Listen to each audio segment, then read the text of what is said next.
Right, hopefully, and I'm just going to get thumbs up in a minute. Hopefully we are live right now. Just going to check. Are we on, Mark?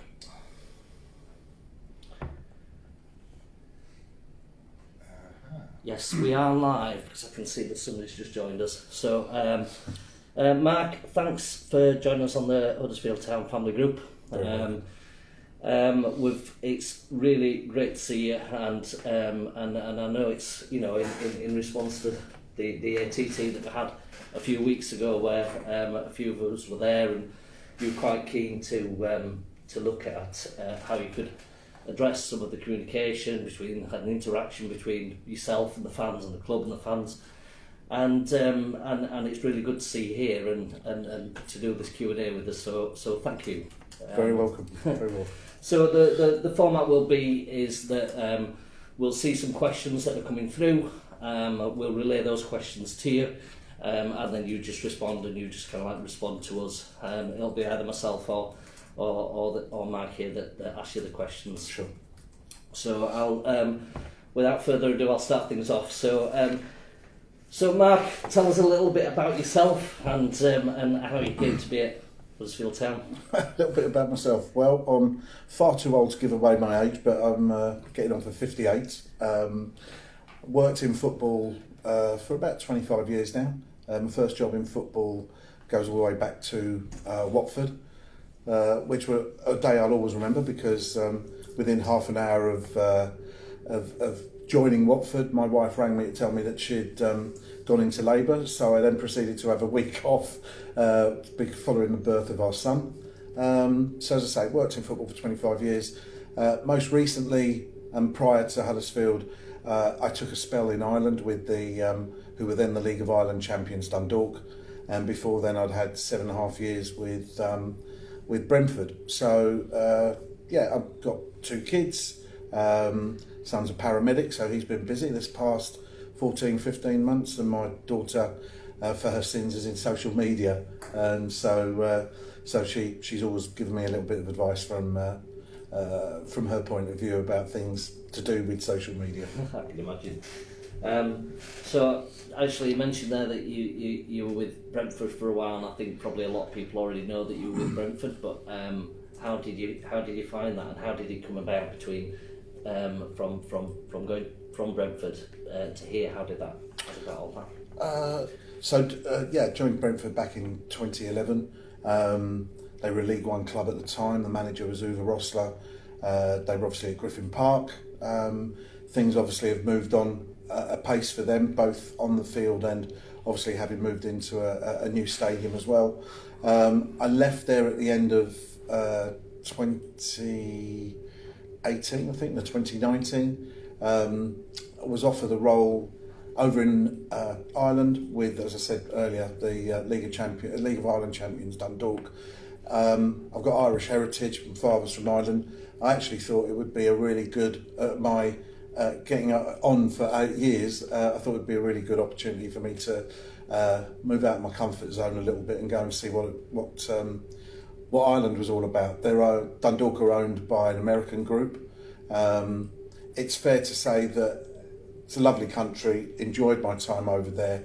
The job just wasn't something that I really could get my teeth into. It's Irish football is currently going through a little bit of a crisis, and the level of football, the level of stadia and so forth wasn't what I was used to. So despite working with a really good group of people, I was really keen to come back to England, and I was fortunate enough to apply for and get the Huddersfield job.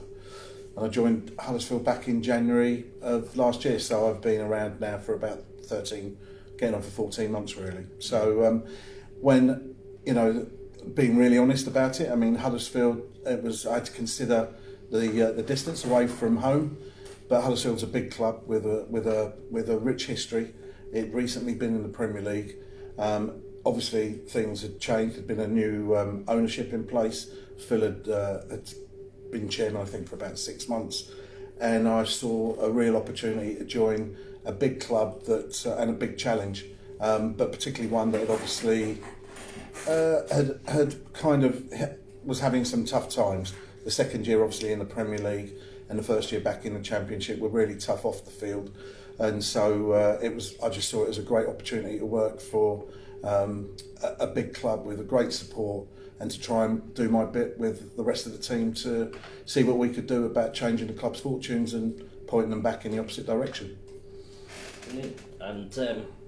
And whilst you were at Brentford, obviously, I mean, like you'll learn a lot whilst you were there in terms of like sort of from recruitment point of view, and also probably from when you were over in Ireland as well, and like sort of from recruitment point of view, and how does it work when you're here at the club in Huddersfield? Yeah, Brentford have a unique model that works for them, and I think they would be humble enough to say it wouldn't work for every club. In fact, it was important that, you know, whenever we were talking publicly, we didn't come across as people who overestimated our abilities. But the fact of the matter is, we had an owner who believed that we had a mantra that if you couldn't outspend people, then you had to outthink them and try to be smarter. And one of the things that the club did do was it took the bold, you know, things like scrapping the academy. Now, unlike Huddersfield, Brentford took the decision to get rid of its entire academy and to move to a B team structure and to recruit. They just felt that on their resources, given the competition in London from some big clubs down there, big Premier League clubs, we were really whistling in the wind when it came to keeping the best talent. And it came to a head when we had a couple of players who we felt were really good, and we lost one to Man City and one to Man United. And the owner and myself and the rest of the board just had a conversation about why are we doing this. We reevaluated why we were running an academy. Could we use the money better if we did things differently? And the owner was always prepared to think outside the box and to challenge all of the staff to do likewise. So B team structure was suggested. We wanted to concentrate, we being Brentford, on coaching players from under 17 upwards, but in a B team structure, not in an academy structure. The issue with an academy structure is yet there are rules and regs that you have to work by, fixtures that you have to comply with. When you run a B team and there's no league, you literally can set up your own fixture programme, your own match programme, which allowed us to play games against some of the biggest sides in the country and also go abroad, play your Inter Milans, your Bayern Munichs, Barcelona as well. They were always interested in playing young sides from the UK, and that was the structure that Brentford went down. And it's been well known, you know, Brentford were labelled Moneyball, which again the owner hated, but I think Brentford were probably the first club to really put data and statistics at the heart of their recruitment, and not just rely upon the eyes of scouts and so forth. And were ridiculed for a period of time. You can see that there were various newspaper articles on the owner, and that all fairly derogatory in terms of, because he was thinking very differently from traditional English football thinking, and sometimes that doesn't always go down well when you're looking to come up with a different way of recruiting players, a different structure, this B team structure. Initially there was some real resistance about it. Brentford was known as a community club. People felt that was very anti-community, but the academy wasn't really part of the community, and they got a very strong community scheme down there, as indeed we've got a great foundation at Huddersfield. So it didn't really have that effect. So they put much more emphasis on data and stats, decided to manage a much tighter group, concentrate and focus on being really good at coaching a smaller number of players, rather than having to recruit staff to coach kids from under 8s upwards. And very, very few of them were coming through into the first team. They were either being snapped up by bigger clubs, or they weren't just making the grade. So it was time to think differently. And how does that compare with Huddersfield? So Huddersfield have got a hybrid. You'll know better than I, Phil. Huddersfield have got the hybrid system. So we've still got a Category 4 academy. We've got under 17s. We've got under 19s. We've now got the B team, and we've got a bigger so we've got slightly more players to coach and manage. So we've got a bigger footballing staff. But I have to say, at Huddersfield, there's a lot of emphasis and a lot of assistance given to the recruitment teams, and indeed right the way across the football department in terms of analysis, data. There's an awful lot of that now. It's the way the modern game is going and will continue to go. And you see now some of the biggest clubs are embracing data, whereas maybe 2 or 3 years ago it was something that they were fairly negative about. I think you can't argue against data, you can't argue against stats, but there's still a place in football for a keen eye to spot a talent. But now what we're able to do now, we've got in our eye the type of players we want to bring to the club, type of individuals, type of attributes that we want from our players in particular positions. Again, it's not identical to Brentford, it's what we believe works for us. But what we must always be is open to, if we have to tweak it and change it, because the model might not work at first. What's something I did learn at Brentford was, even if something was working really, really well, the owner wanted us to look at deconstructing it to see how we could make it work even better, rather than resting on our laurels. And I would hope that I can bring that kind of thinking into the club here. Fantastic. So, a couple of questions that have come through. Some of them that have been sent through to us before, and some of them that are coming through live now. But Mark Harrison wants to know: would the club be interested and ready to run a test event with fans, if feasible? Now that fans are hopefully about to be let back into the stadiums. We've been ready, willing and able since the test events were first muted. Unfortunately, the area was seen as one where we weren't able to have fans, and we played at Bournemouth when there was a small crowd in at Bournemouth, and even the small numbers that Bournemouth had, I think they were allowed 1,500 people in the ground at the time, because it was based on the percentage of their gates. They do make a difference. So we are very, very keen to see fans back in the ground, as many as possible. And the team behind the scenes, working with both the stadium operating company, with the SGSA, with our SAG group, we're very ready to do what's necessary to get fans in as soon as the government allow us to. And we're certainly got our fingers crossed that we'll be able to welcome back and play in front of full stadia from the beginning of next season. Again, there could be things that scupper that, but from our point of view, that's the thinking that we're working on at the moment, and we're hopeful that will be the case. Fingers crossed that there isn't a third wave that means that the government change their current position. Brilliant. So if we can just looking at one of the questions that came through, I can't remember who it was from, about 3 to 5 year plan. But it's more around about the plan and how that's going to come through, and how what your expectations are and how you're going to deliver that plan. I think you said previously 3 to 5 years, but I'm not too sure. I can't remember what that was. But if you can talk us a little bit through that, and what that looks like to you, what you're expecting. Obviously, we're going to hold you to every single word that you say. So. Why not? Everyone else does. No, look. Every sensible business has a strategy and a plan, and I believe you must have, at a minimum, you should have a 3-year plan. I think it makes more sense to have a 5-year plan. But as I said earlier, we've got to be able to, at any point, reassess the situation. No one could foresee what's happened this past 18 months. So people have had to, every football club's had to make an adjustment for that. So the club has had to look at our on-the-field operations. We're a football club at the end of the day. That's the key driver. Our success and how we play on the pitch is paramount. And so that we've looked at the way we recruit, the tools we use to recruit, the staff we've got, the facilities we have. Have we got the best in breed? Have we got the money to invest to make them better? As I say, we've begun to really look deeply into the type of players that we want to bring here, not just the type of players, but the type of characters that we believe will best represent Huddersfield on and off the field, because we're very much a community organisation, and I want to see the club go from strength to strength in that area.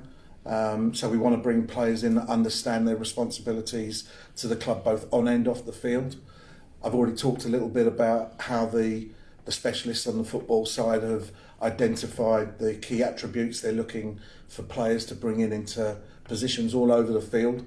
You know, the left back will need to have certain attributes that are different from the right winger, and as I say, the guys that are the subject matter experts, for want of a better expression, on the football side will identify those, and that's how we will seek to recruit.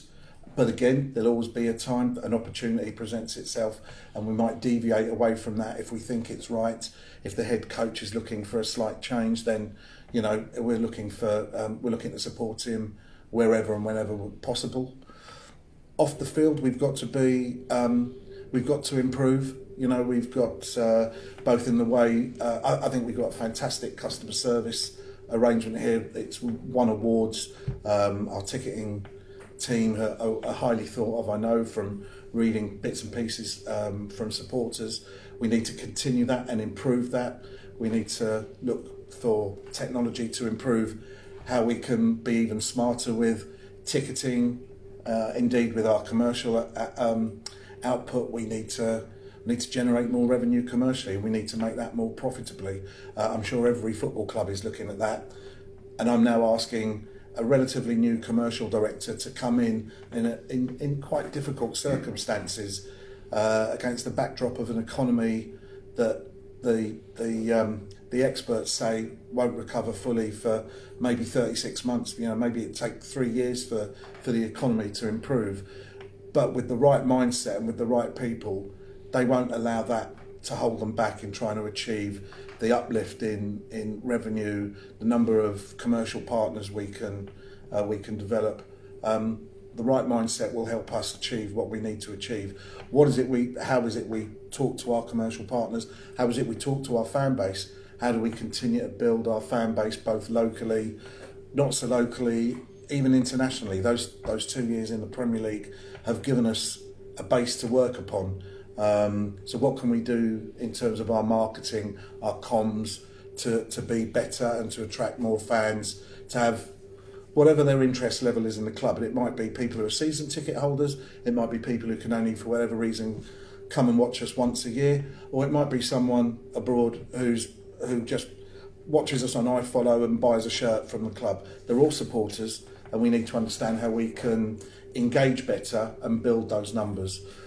Doesn't come overnight, and that's why the senior management team have already met on a couple of occasions to talk strategy. We've had to deal with certain things over the past 6 months, which mean we will reconvene that meeting and develop further again over the course of the next couple of months. So on the field, the results that will come from all of that will be better revenues, smarter, better ways of dealing with our fan base. I won't call them customers because I know fans hate to be called customers, but to make sure that we treat our supporters with respect, whatever they're buying, whether it's tickets, whether it's retail, whether it's a season ticket, whether it's once a year, because that's all they can do. Are we doing that to the best of our ability? Are we generating enough revenue from our commercial revenue streams? Can we find new revenue streams? Does COVID allow us to develop new revenue streams? Because out of a horrible situation may well come some opportunities that weren't there before, but through necessity mean that we're looking at those. Are we exploring every avenue? And on the field, what we're looking for is steady progress and improvement year upon year upon year.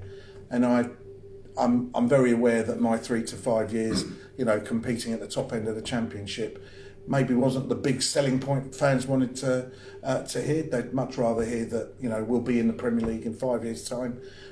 Our ambitions are to be in the Premier League as soon as possible. We've got to be realistic with where the club is now and the rebuilding process and the transition we're in. And I think we need to give ourselves 3 to 5 years to try and achieve that in the right way. And I talked previously about not having a club that's loaded with debt going forward, that any debt we've got is manageable and doesn't stop the club from investing in all areas of the club that require investing. So I would hope that we will continue to progress year on year on the pitch, and we'll get better and better off the field as well. And that includes, taking it on the chin when fans suggest that we're not communicating either regularly enough or doing what they really, football clubs got fans. Fans are, it goes without saying, they're a huge part of the club. You have to take the good and the bad. And as I said, at the ATT meetings, it's good to have critical friends. And I think it's nice to be held to account in various ways and to be given some assistance and guidance by fans that are closest to some of the issues that we face. And we need to be big enough to listen to that and where we need to make the required changes. Sorry, that went on quite a bit. I do apologise. So Michael Morris has put, hi Mark, first thanks for your work when I asked you a question on Twitter previously. Can you give us any indication as to the rumours surrounding Chris Schindler this week? Or Chris Schindler sort of coming to the end of his contract, whether or not we're going to see him again next season or not? That's a tough one because I think Chris has still got to make up his mind where his future lies. Does it still lie in England? Does he want to go back to Germany? He's been over in England now for a few years, so it's difficult for me to say whether we've seen Chris for the last time. And I know that he has hero status at the club for the penalty, at Wembley a few years ago. But Chris has still got to make up his mind, and he's still got to fully recover from his injury as well. So I think I can't really say much more than that, other than it is where we are with Chris. Chris has still got to make sure he gets back and is fully healthy, and he's got to make a decision. He's recently had a child, and whether his future lies here or back in Germany, which he has spoken to us about, quite understandably, moving back home at some point, or something that he will have considered and would have talked to his family about. So we still need to see where that one goes. So let's watch this space. It is, I'm afraid. That's fine. Michael Morris has put, what are your thoughts regarding the largely negative social media narrative at present? Does it negatively affect yourself, the board, and also, to some extent, the players? My advice to players would be to not have social media accounts. But young players love what social media can bring. They love the interaction, but we all know that social media can be vicious, and people it's very easy to make your point in a pretty nasty way from behind a keyboard, and there are plenty of people out there who choose to do that, regrettably. But I think players, and we've seen some of the incidents that have happened over the past couple of months. It's been pretty disgusting what's gone on with some of the players, and that's where I think social media needs to be better regulated, and I think the big companies need to be able to stop people having anonymous accounts, not because I think we want to control what people say, but I think some of the racist stuff that has gone on, some of the other stuff that's been aimed at women in sport, whether they're commentators or Sky presenters, has been pretty obnoxious, and I don't think there's any need for it. If you've got a negative comment to make a negative comment, but some of the personal stuff that goes with it, at the end of the day, people are human beings. It must affect people, and you're looking for players to go out week in, week out and perform to the best of their abilities. And they've been, and that comes in a week when a few fans have told them that they think they're not very good, or words to that effect. Yeah. If only that was how they put it. But as far as I'm concerned, personally, yeah, it does. It irritates, because you can't give context on something like Twitter, and I've learnt that it's almost impossible to respond in a meaningful way with 140 characters. So I've tended to stay off of Twitter. I might retweet things like the news about our sponsor that came out yesterday. I'll retweet stuff like that, but generally speaking, I've decided that for the moment that's the best that's the best way to deal with it, because it's very, very difficult, as I say, to respond to legitimate criticism. People have taken time to email me, and I will always try and make sure that I email people back. But I think you have to bat away the stuff that's just vicious and nasty. You have to let that go. I think the chairman's come in for a lot of whatever people feel about how Phil took over the club and some of the things in his enthusiasm. I think he's admitted, in interviews recently, that he was clearly far, far too energetic and passionate when he first took over the club, overstated things, and But here's a chairman who loves the club. He's a big town fan. Wants the club to succeed. Is ambitious for the club. Has obviously he's had some difficult times with COVID with his own business. Again, he's been very upfront. How many owners of a football club have come out and been that candid with their supporters? I would ask and suggest.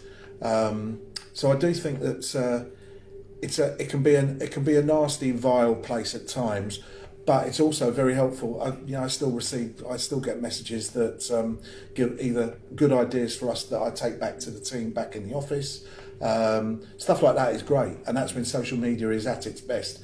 And it was my son, I think, rather than my daughter, that suggested that I get on it when I was at Brentford. He said fans love to hear some of the tittle tattle from behind the scenes. They love to be kept up to speed. You have to take, as I say, you have to take the rough with the smooth, which is what we have to do. I think some of the stuff aimed at Phil has been massively over the top. And unfair. People can be critical of people without some of the abuse that Phil's faced. And I think it's worse if you've got family that know you're on Twitter and they have to read some of the stuff. I think that's the bit that people find the most difficult to take. Yeah. So, but it's here to stay. We have to embrace it. We've got a pretty good social media team, I would have to say, at the club, who use social media in a really smart way. I have to say that because David's sat in the room with me. Obviously, if David leaves the room, we'll have a proper honest conversation. There's a time and a place for it, and it's definitely here to stay, and you have to embrace it.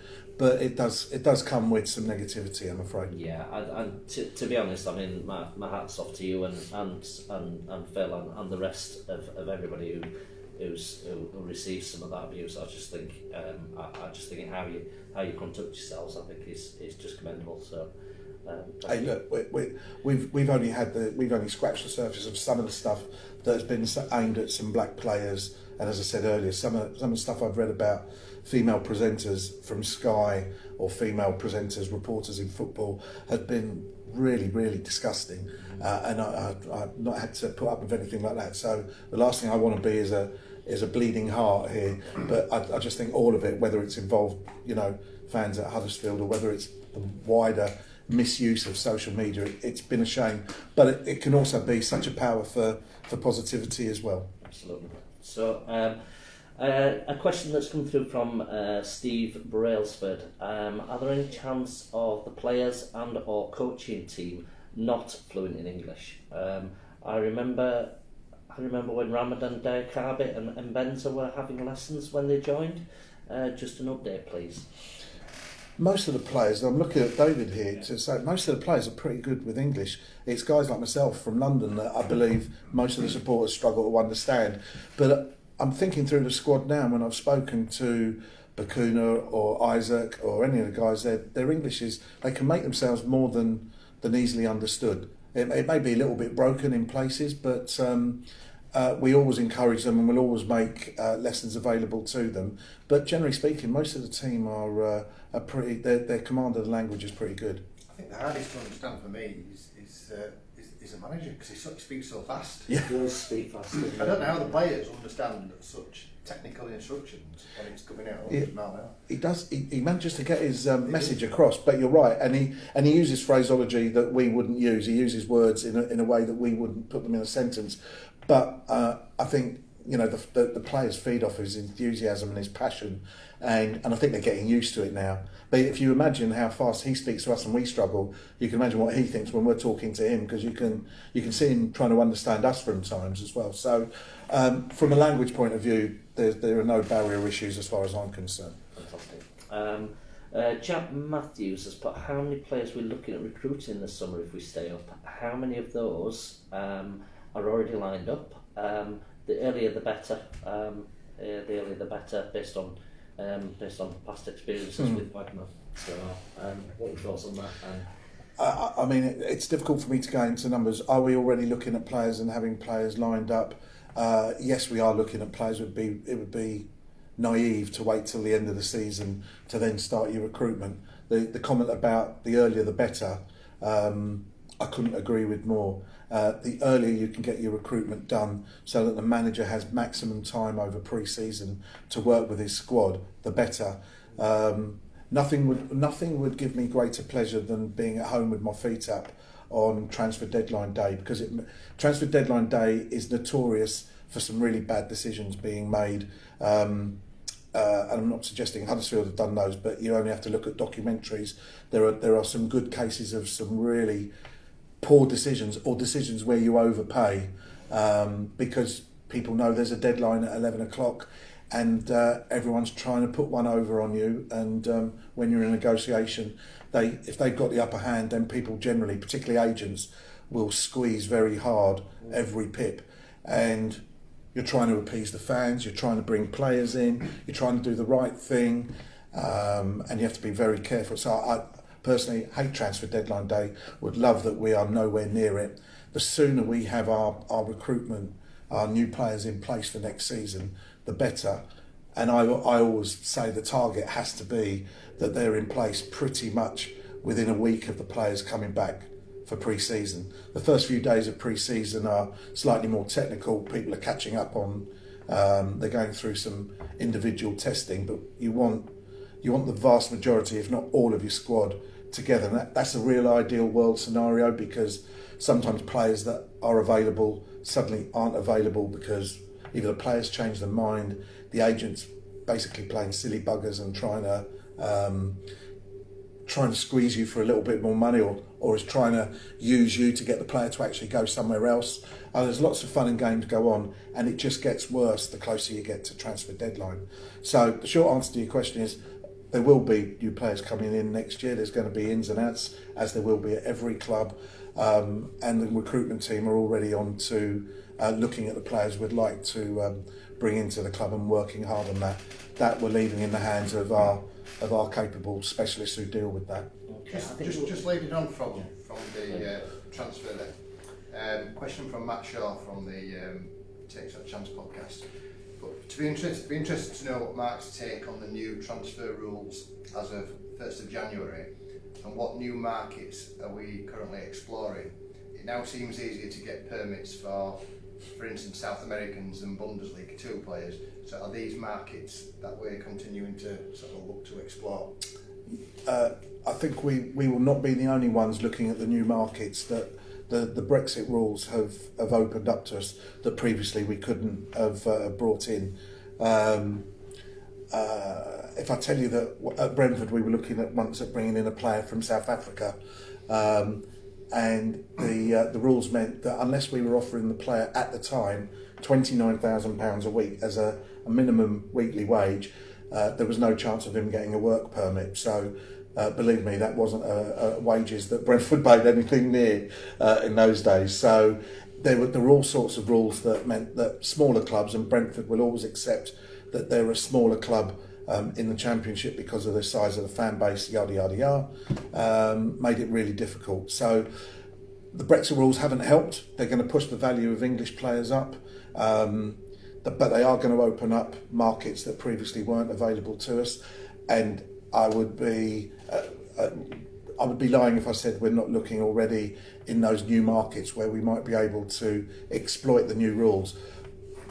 I do think there will be a reset of the rules. I do think the Premier League and the EFL will probably talk to the government. There may well be a reset in the rules, maybe in the next 6 months, maybe it'll take a year. But most clubs are relatively unhappy with the way the point system works, and some of the leagues that they now can't really go fishing in, and that they're having to look into new markets. But as I come back to, as I said earlier, some avenues have been closed off to us for various reasons, but new opportunities arise, and we're looking to exploit those where possible. Brilliant. I look forward to that. Those 14 players coming in then. So thank you. Andy Mosley has asked a question. When can we expect to hear something about season tickets? The plan is that we are hoping to announce those sometime by the middle of April. We're pretty close now to the price. We're working on the whole marketing plan.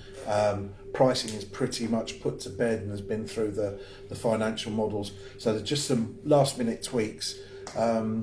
We may have to take a leap of faith. One thing that we've been discussing this week is comes back to we're working on the basis that the stadium will have 100% capacity, and certainly myself and some colleagues in the EFL have been very vocal to the executive at the EFL that we need to make sure that football, which hasn't really been treated great by the government, furlough apart, the government haven't really, they've even made it quite difficult for those clubs that needed the EFL loan, and there were, I think, something like 16 or 17 clubs in Championship that took advantage of the loan.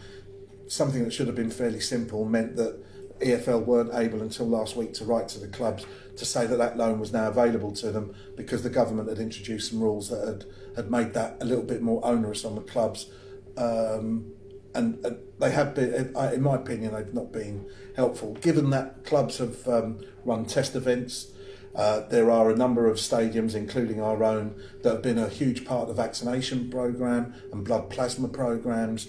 So football clubs, through their foundations and community schemes, have done an awful lot of work working with all of their local communities. And I think the government could have done a bit more to recognise what football means to the country, what football clubs mean to their communities, and to just have been a bit more helpful in terms of allowing crowds back in, even though we accept that when the second wave struck, we obviously had to go back because people's health is of paramount importance.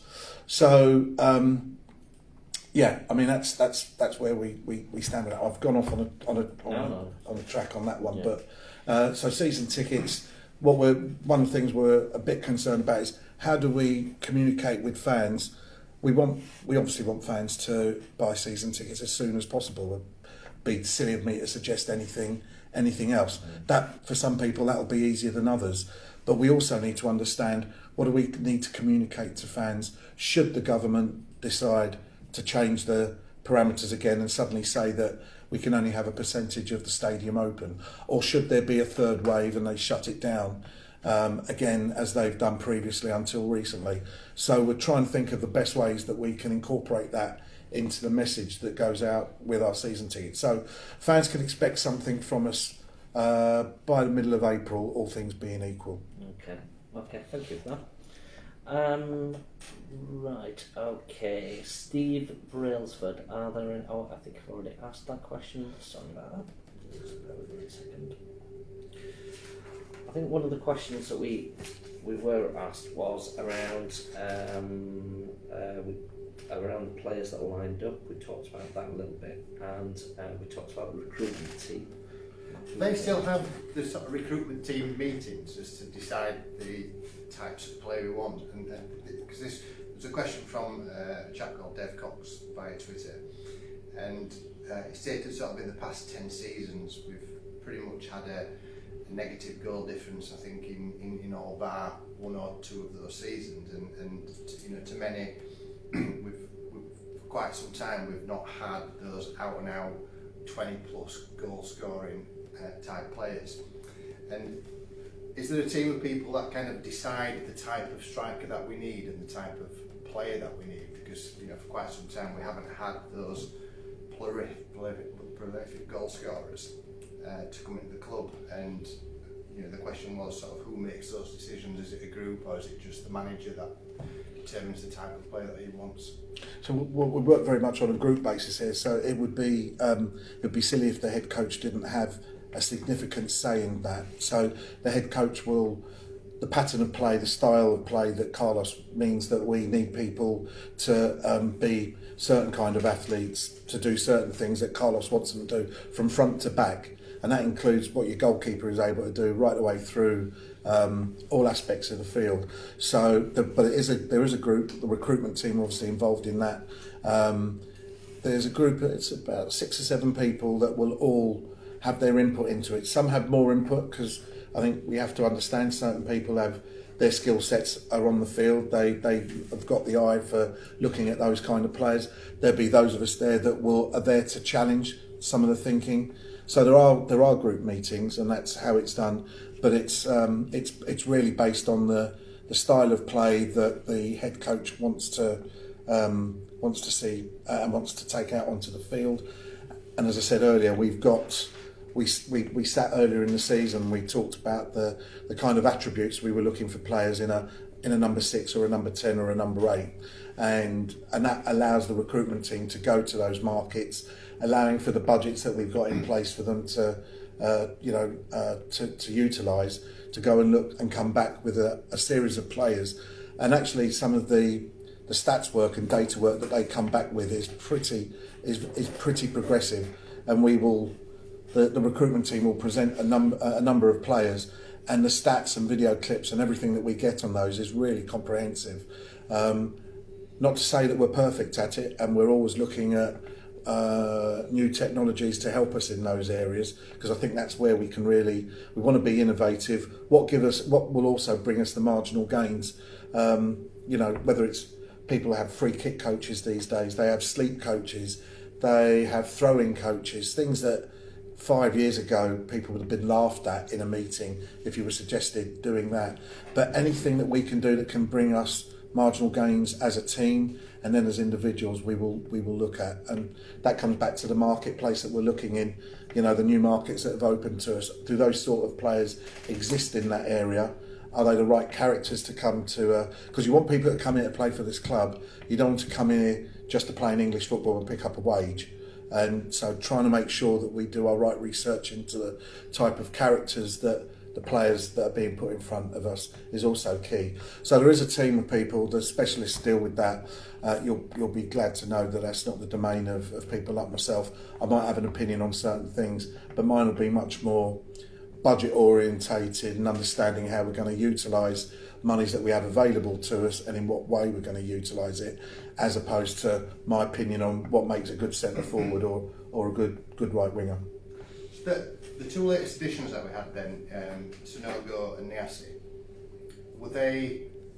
have they been on the radar for quite some time, or were they, because we didn't get a striker during the transfer window, they were options that we then quickly changed to, or have there been players that we've had on radar for quite some time? A bit of both, really. The club was aware of them. The club had some targets in January for a number of reasons, which would be wrong for me to go into all of them, because it does involves all different types of reasons, and we still got to maintain relationships within the industry. But when it was clear that we couldn't bring players in that were contracted into the club, then Sonogo and Nias were other players that we were aware of at the time, and we knew that if we couldn't bring in the players that we wanted to bring in, we knew there was always the option of taking these players on. So that's how that came about. It wasn't, again, talk about Richard Keogh. Richard Keogh wasn't on our radar back in August, September time, but Richard rapidly became an option to us when we had a real tough spate of injuries in one position, and Carlos was looking for a certain type of centre half with a certain level of experience.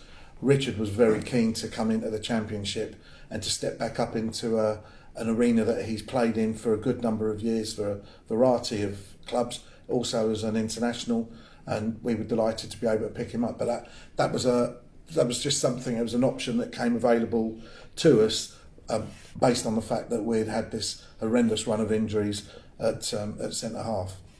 Because I think pre-season or when the coach came in, we had a philosophy of our transfer policy will be buying saleable players that we can develop. But that's probably changed to some extent throughout the season. But has that been driven by what's happened in the world, the pandemic, the massive amounts of injuries? The policy seems to have changed, but is that a temporary change? Do we still see the policy of buying younger players that we can then develop and sell on for some higher values is what we kind of advised during the summer when Carlos came in? At the heart of it, that's still the policy we want to follow, and that will be our guiding light. But from time to time, players become available that don't necessarily fit into that box, but when run past the head coach and when we've made a little bit more consideration, actually we think, do you know what, that would work for us. So I think it's back to I think we would be naive to think these are the sort of players, this is the path we're going to go down. We're going to ignore any other opportunities that come our way, because sometimes they, out of the blue, opportunities will come to you, and players that you don't think were available suddenly are available. And you need to be agile enough in your thinking and your processes that you can at least give yourself an opportunity to talk to that player to work out whether it is an opportunity for us or one that is of interest but not for us. So the philosophy is still we want to develop a young, quick, athletic team, quick, agile, pressing, all of those things that Carlos had at the start of the season. But there will be times injuries will dictate as well, circumstances will dictate. And as I say, there's sometimes opportunities come to you when you least expect them, and we'd be missing a trick if we weren't able to at least consider those. We might then not do anything on them, may not act upon that, but we need to be guided by a principle, but agile enough to look at other opportunities is what I would say. So we're still looking at that philosophy that we outlined when Carlos first come to the club is still something we're very keen to see moving forward. Okay, thanks. Just moving on slightly from that one, then talk to us a little bit, because you mentioned earlier on that we just announced the new sponsor. Tell us a little bit about that, how that came about, and has it been in the pipeline for quite a while, or have we just sort of stayed quiet because it's been a really difficult one over the last 12 months where we haven't had a sponsor at all, other than the ones that have been temporary sponsors, shirt sponsors, etc.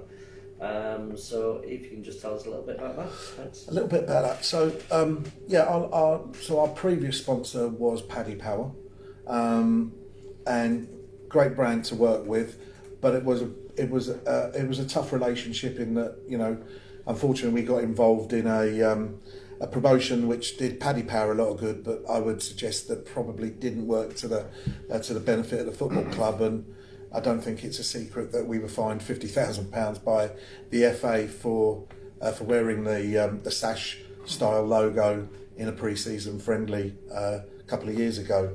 But that's where we are with that. The problem we had with Paddy Power, and everyone will know that the marketplace, the companies that have most money in the marketplace in the football sponsorship market are betting companies, and we had obviously spent a year as part of a promotional campaign talking about saving our shirt and not putting gaming companies on the front of it. So you can imagine when the commercial team went to the marketplace, the easiest market to try and attract was bookmakers, and not very many of them were keen to talk to us at the time because of it. And so that was we did have a couple of opportunities outside of the betting industry. But I think I was on record last year as saying we didn't want to take offers that we felt were far, far too low, because once you've taken your brand down and you've devalued your product, it's sometimes really difficult to see it come back up again.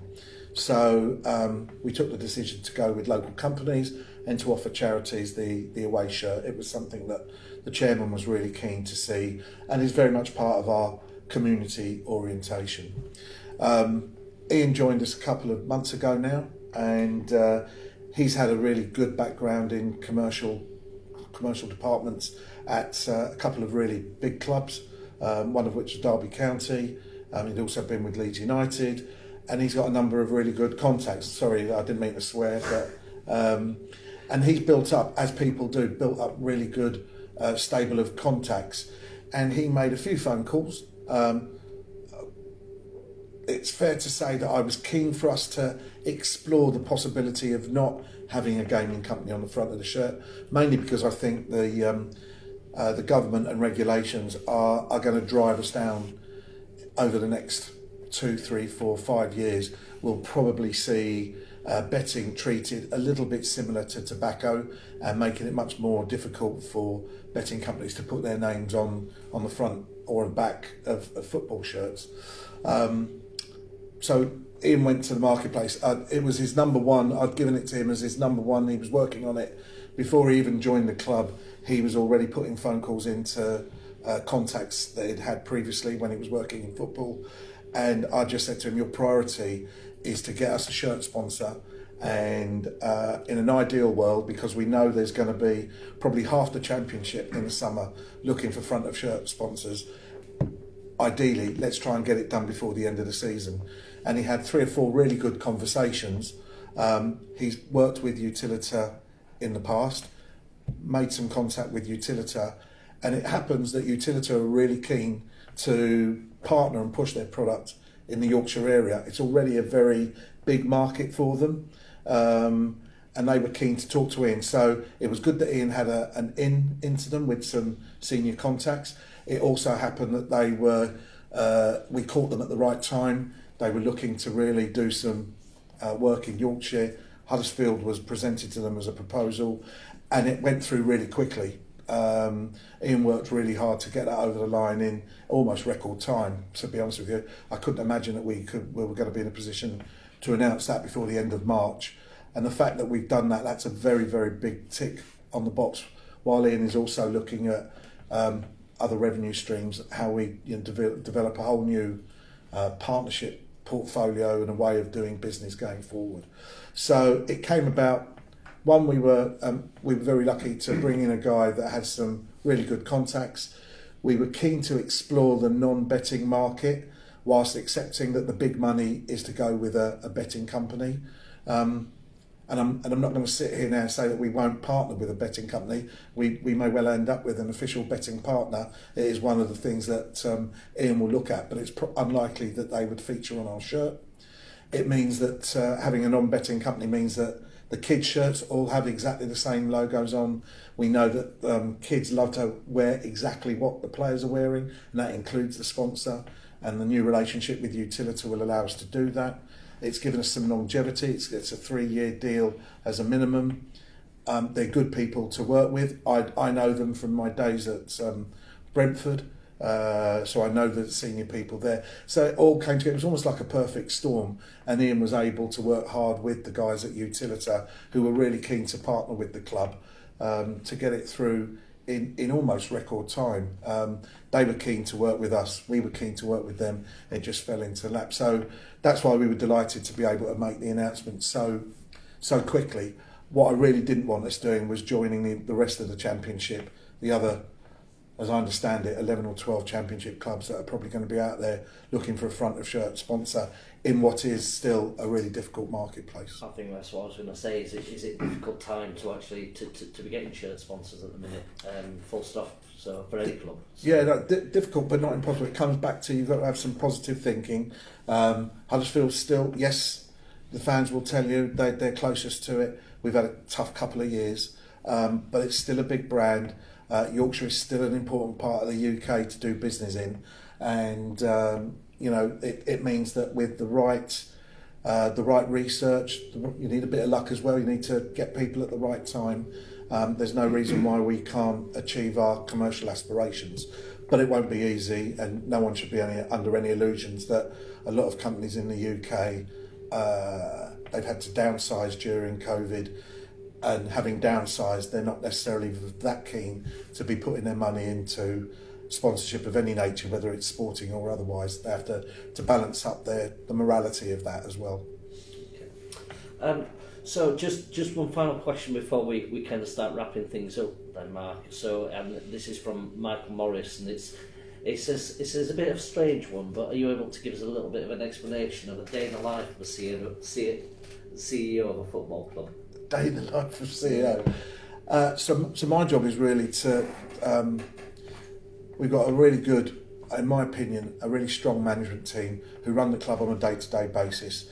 My job is to work closely with each of those departments to make sure that they're achieving what we need them to achieve and addressing any issues that they have. I tend to try and cherry pick a department every so often and go deep into it to see how we can improve, what issues we've got. Where's it going? Because my job really is to look at where we're going to be in 3 to 5 years' time, looking at tomorrow as opposed to today. So what's out in the marketplace that can make us smarter in the way we operate the business off the field? What innovations? David and his team are looking at our website, how we can improve that, how we can improve our digital processes and our digital output, because that's where this is, the marketplace is driving. What can we do in terms of streaming? What opportunities? And then looking basically at where the club, trying to identify where the club wants to be in 5 years' time, and then putting the milestones in place with the team that we've got to try and achieve those. And that includes, off the field, giving whatever support I can to Lee Bromby and the head coach and the football team to deliver what we want them to deliver and need them to deliver on the field. And obviously working with all the other departments to make sure that we are moving the ship in the right direction, and that where we want to be in 5 years' time, we're heading, the direction of travel is correct, and where we need to make some corrections, then that's what I do. So I spend my day, whether it's answering a few emails, talking to my colleagues in different departments, spending a bit of time, not as much time as I would like to, with the football guys, because I'm based currently over at the stadium and I come over to Canalside intermittently. But to be fair, it is only half a mile or so away, so it's not really a barrier. So my job is to make sure that where the club is going forward, where we want to be in 5 years' time, we're getting there. And one of the big things we're involved in at the moment is bringing the stadium back under the control, if you like, of the club, and moving away from the model which currently involves a stadium operating company. The chairman and I are really keen to try and develop match day so that there are many more places in the stadium and around the stadium where fans will want to come from. They won't want to turn up at 5 to 3 because there's basically nothing to do. The beer's flat, the burgers are horrible. We want to be able to create a match day environment where fans will come, where they'll be proud to come, whether it's in the footprint or whether it's inside the stadium. Of course, this is all about generating extra revenue as well as engaging our fan base. So we're keen to look at that, and we're working slowly but surely in the right direction to see the club get involved with, once again, taking over the operation of not once again, because it's never done that, but to have the club running the stadium, being responsible for. There's quite a bit needs doing to the stadium. Utilita were up with us today and they're really impressed with the futuristic look of the stadium, but if you scratch beneath the surface, there is some investment required. It's 25, 26 years old now, and so we need to invest in certain areas that aren't necessarily revenue generating areas, but we're also looking at those areas that can improve us both on a match day and non-match days. There's an awful lot of business in Yorkshire away from football match days that we're not really getting any of at the moment. Looking at all of that, how can we grow as a business to achieve what we want to achieve in 5 years' time? And how close do you think we are from to being at that point in terms of the stadium then? So I know you said that there's quite a way to go, but do you think it's kind of like what we're talking, like 1 year, 5 year, 10-year plan? I think we could see the club get involved in all of that within the next 6 to 12 months, because everybody wants it to happen. There's goodwill on all sides, but ourselves, the council, the Giants, everyone involved. There's goodwill. The direction of travel is really, really encouraging. There's a lot of positivity around it. We also need to make sure the numbers stack up and that it's the right thing for us to do at this moment in time, or is it better that we wait 2 or 3 years to see whether the opportunity arises again? So there's a few things we're going through, but I'm really positive and I'm really hopeful that we would be able to reach an agreement sometime this year. I'd hope within 6 months. I hate putting dates on things, but because there's so much positivity around the place, I'm very encouraged about everything I'm hearing from all the stakeholders. So I would hope that within 6 months we'd be able to announce something to the supporters. Yeah. Just touching on the stadium, for fingers crossed when we get full capacity back next season. Is there a plan for what the fan zone might look like for next season?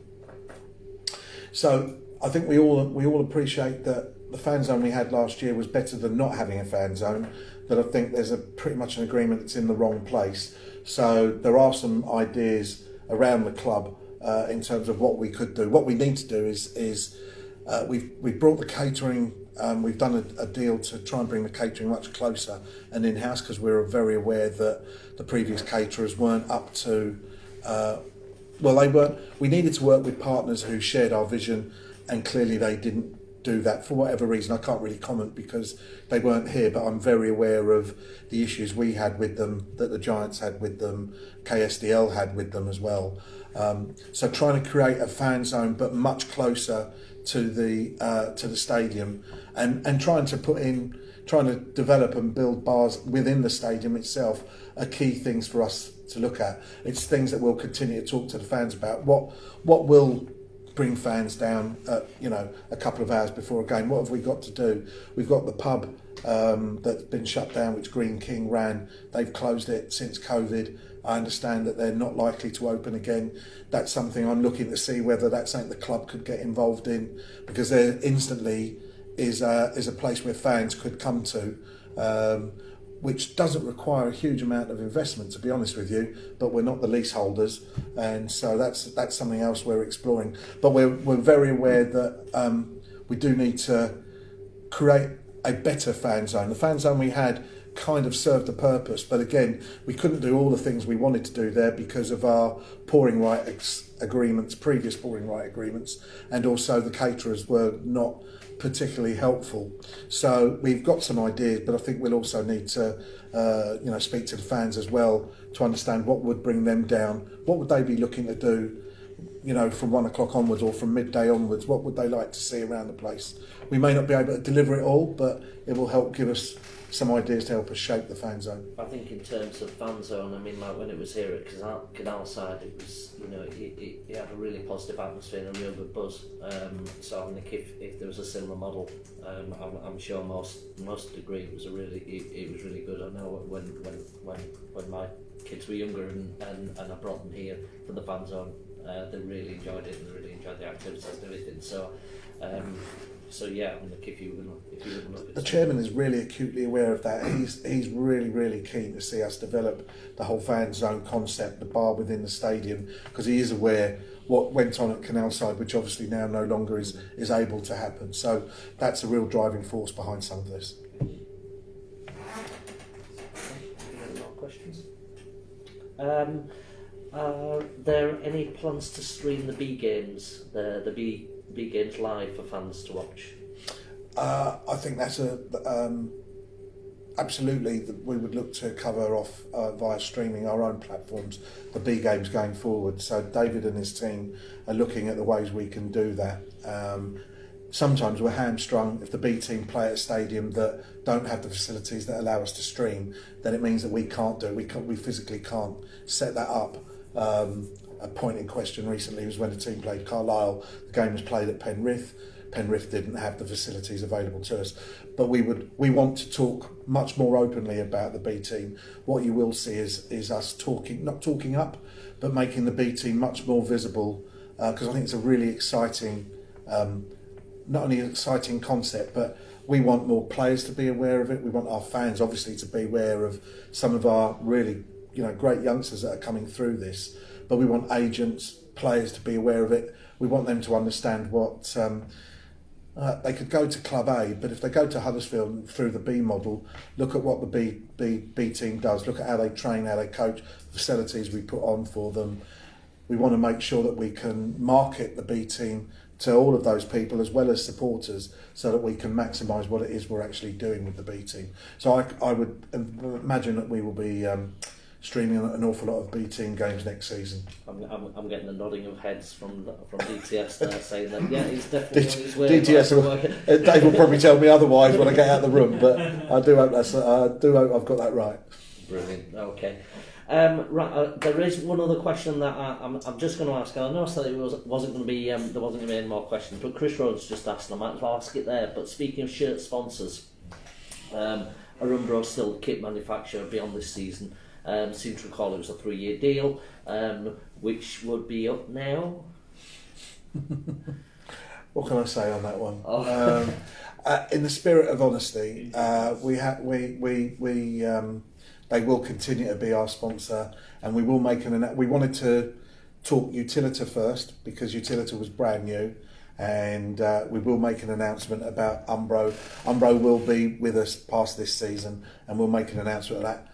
we were probably saving that till the close season, but You've in the just given spirit us of a trying choice to be open with these things, there you go. Right, thank you very much. Have you got anything else, Mark? No.